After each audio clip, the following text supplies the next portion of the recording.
class 4 ইংলিছৰ question পেপাৰখন লাইছোঁ এই কুৱেশ্যন পেপাৰ সংগ্ৰহ কৰি অনা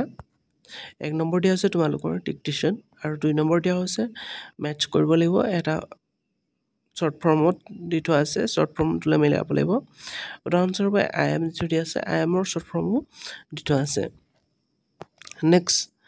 বাকীকেইটাও তেনেদৰে মিলাব লাগিব 3 নম্বৰ দিয়া হৈছে খালী ঠাই পূৰ কৰিব লাগিব এপ্ৰপ্ৰিয়েট ৱৰ্ডটো ব্যৱহাৰ কৰি এটা মই কৈ দিছোঁ লং লংগাৰ লংগেষ্ট ঠিক আছে 4 নম্বৰ হৈছে তোমালোকে এলফাবেটিকেলি ৱৰ্ডবোৰ যাব লাগিব ইয়াত দি থোৱা আছে কল বল চেল ফল মেন এতিয়া এলফাবেটিকেলি অৰ্ডাৰ তোমালোকে এই ৱৰ্ডকেইটা সজাই পেলাই ধুনীয়াকৈ লিখিব লাগিব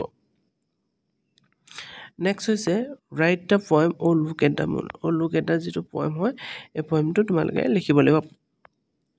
নেক্সট দি থোৱা হৈছে তলৰ প্ৰশ্নসমূহৰ উত্তৰসমূহ লিখিব লাগিব ইয়াত তোমালোকক 5টা দি থোৱা আছে what is the name of the end which animal was lazy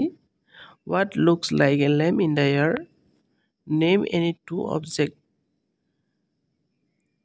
U see in the sky আৰু ই নম্বৰ হৈছে where did the world live আৰু 7 নম্বৰ দিয়া হৈছে put the following punctuation mark এতিয়া তোমালোকৰ পাঞ্চুৱেশ্যনটো আছে এটা নামবোৰ লিখি থোৱা আছে আৰু নামবিলাকৰ যিটো এটা চিম্বল আছে সেই চিম্বলটো লিখিব লাগে যেনেকৈ ফুল ষ্টপ লিখি থোৱা আছে ফুল ষ্টপটো কেনেকৈ দিয়া হয় এইটো লিখিব লাগিব কমা কলন আৰু কুৱেশ্যন মাৰ্ক এইকেইটা লিখিব লাগিব 8 নম্বৰ হৈছে ৰিডিং কৰিবলৈ দিয়া হ'ব তোমালোকক এইটো তোমালোকৰ শ্ৰেণী শিক্ষকে দিব ছাত্ৰ ছাত্ৰীসকল ক্লাছ 4ৰ ইংলিছৰ কুৱেশ্যনখন সংগ্ৰহ কৰি অনা কুৱেশ্যন পেপাৰখন এইখনেই থেংক ইউ